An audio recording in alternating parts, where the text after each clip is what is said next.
Tonight I want to explain to you, because there's a lot of confusion about isolation coats. This video only pertains to golden isolation coat to be applied only to acrylic paintings, not oil. I'm not getting paid for any of this. It's a product that I use, that I believe in, and I think works very well. I hope you get something out of this video, and please bear in mind this is only my experience. There's a lot more out there to learn. Please research. Thank you. What is an isolation coat?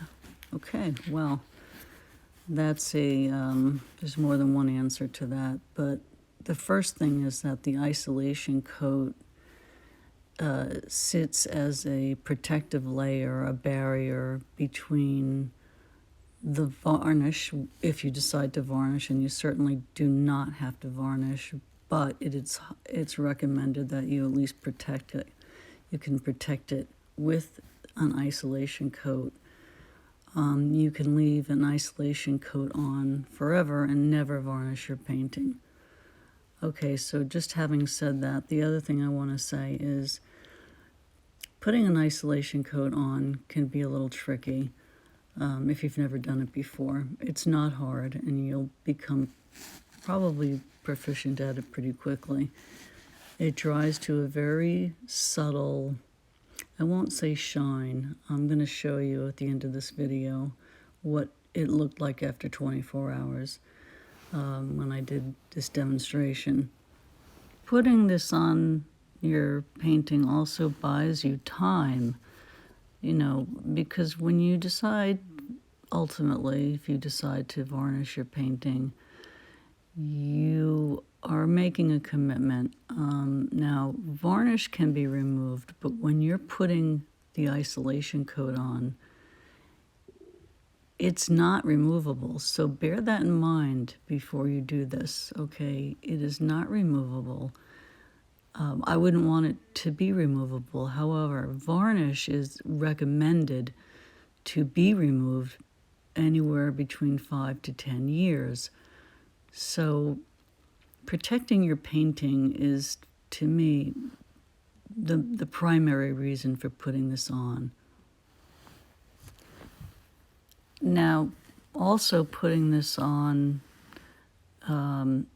besides protecting your painting, at some point when varnish needs to be removed, and the process of removing the varnish can remove the pigments in the painting if this is not between, the isolation coat is not between the painting and the varnish. So there's another layer of protection in that respect. The finish that the isolation coat gives the painting is subtle, and it's so nice.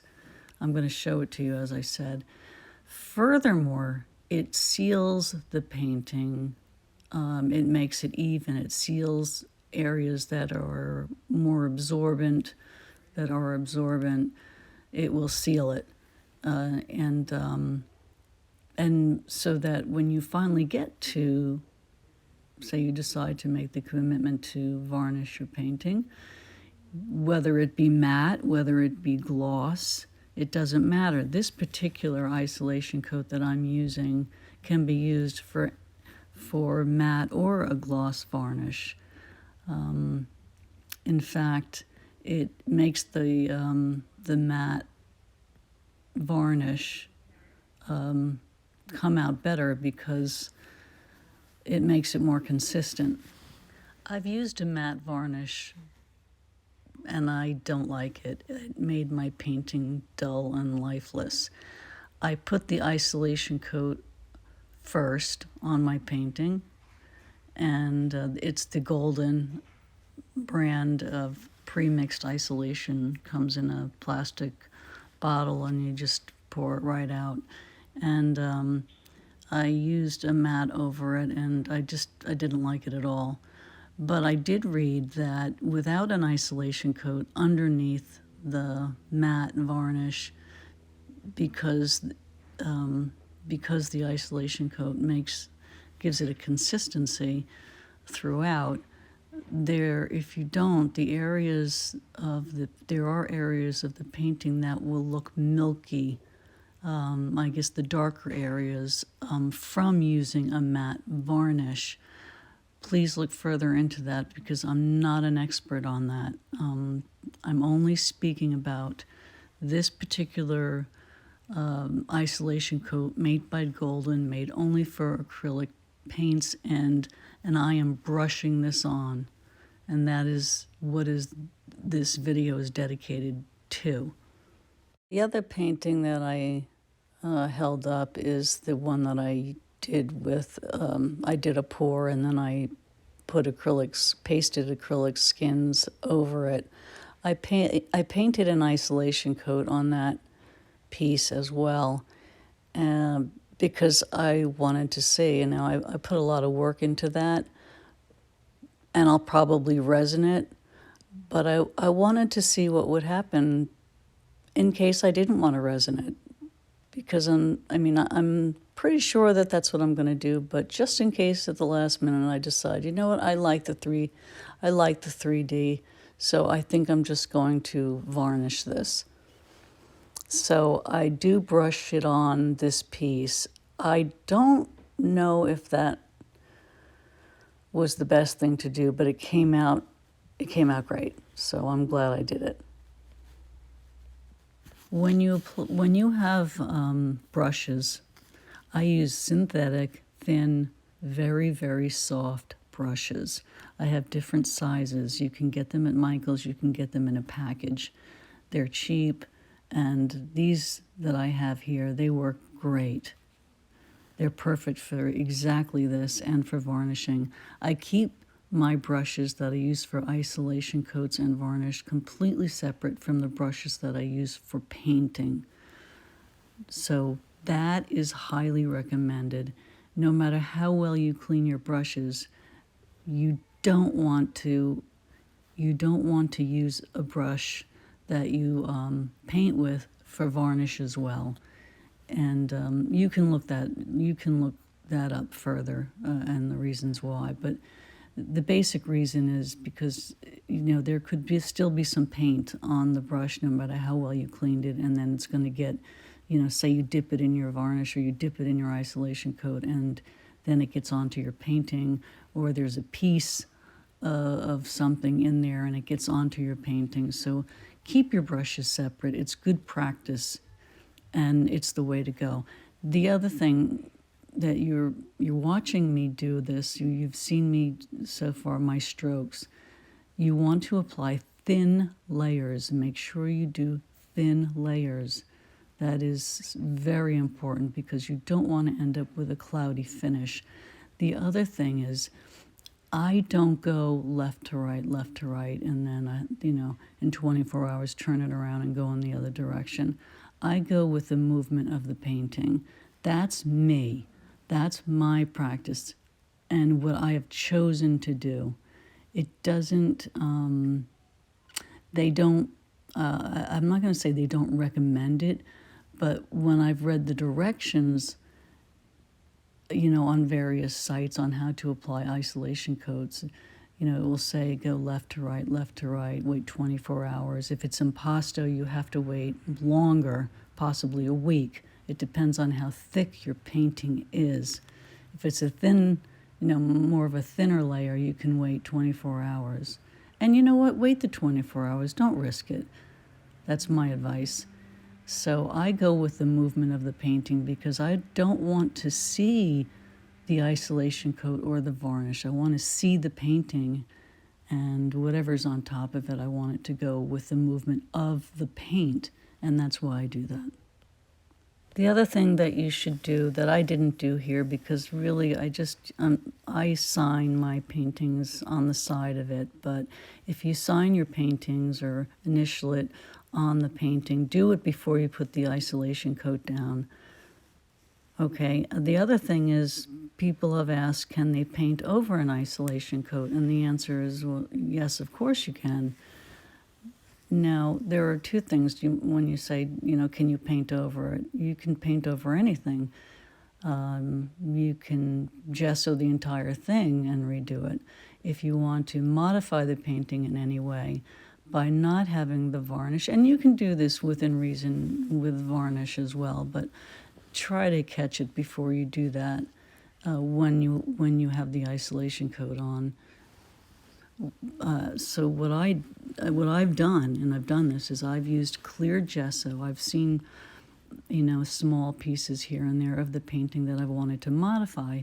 So I took the clear gesso and I carefully used that to go over the parts that I wanted to either repaint or outline or change the shade subtly, something like that.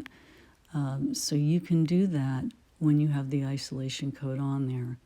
Okay, so that's the other thing is, and clear gesso allows you, it will dry gritty. It will dry gritty, but you can sand that part. So you don't have to paint over grit. And then when you're satisfied, put another isolation coat over it. There's a reason I chose the first piece and as well as this piece, and I noticed that when I was reviewing the video that I had not taken care to pay closer attention to the sides, and that there was the isolation coat was sort of too thick, and it was kind of running down the sides there. Normally I would actually take my gloved hand, my gloved fingers, and I would go around the sides of the painting to smooth it out and get rid of any excess. I didn't do that, so I'm not worried about it. It's going to be fine, but still, don't do that. Don't do everything that you see me do. do what I do right. Don't do what I do wrong, okay? Thanks. Let's do a quick recap. It looks like I'm moving slower in this video. I'm not. I slowed it down because I wanted to get all the information in, and I happened to do this very quickly. When you're putting on an isolation coat, you want to do it quickly. You want to do it as quick as you can. You want to put on thin layers. You want to not keep going over parts, especially when they're almost dry, because you're going to run into problems. Do that on the second pass. Do that on the second coat. Resist the urge as best as you can. The other thing is keep your painting brushes and your isolation and varnish brushes, keep them separate from each other, okay? Don't use your painting brushes. Don't intermix them and use your painting brushes with your varnish and isolation brushes, because there could be paint up there and it can get into your varnish or your isolation coat, and it's going to go onto your painting, and you don't want that. Use thin, soft brushes. Don't panic when you're putting this first on. It's going to look milky, even a thin layer. It's going to look whitish. It dries clear. Do not panic, please. Trust me on that. It's going to dry clear. And it dries fast, but that doesn't mean that it's cured and ready for another coat. Okay? So, like I said, it goes down. It's a little milky here. It dries completely clear, and if you do it right, it'll dry without any brush strokes if you follow the directions very carefully. So I'm going to go into the other room now and show you what they look like the next morning. Here it is just now. So I'm going to wait until later to do a second coat because it hasn't been a full 24 hours, but this finish isn't going to change, and you're going to see that there's no brush strokes. There's a very slight sheen, if you will. It's smooth. There's no lines. It came out really well. I'm pleased. Even the sides where it was dripping down, and I'm going to point to that in a minute. You can see when I held it up to the light that part of it is light and part of it is not, because I didn't pay attention to the sides of this. This was just for demonstration. I will on the second coat. So anyway, that's what it looks like. It came out, very happy with the way this came out. And here's a close-up so you can see that it's flat, smooth, no brush strokes, ready to go for one more coat. And here is the second one that I did, which is the acrylic skin pour painting. And you're gonna see it came out well. The coat was just a little bit thicker, but it still came out very clear. The skins were not completely smooth. I was hoping that they would smooth out, but when I put them on, they weren't.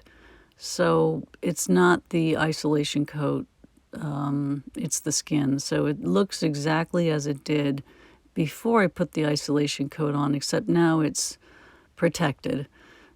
So that I think now for sure I am going to put a coat of resin on here, but at least now I know it's sealed so that the resin won't lift up any of the sides of the clippings.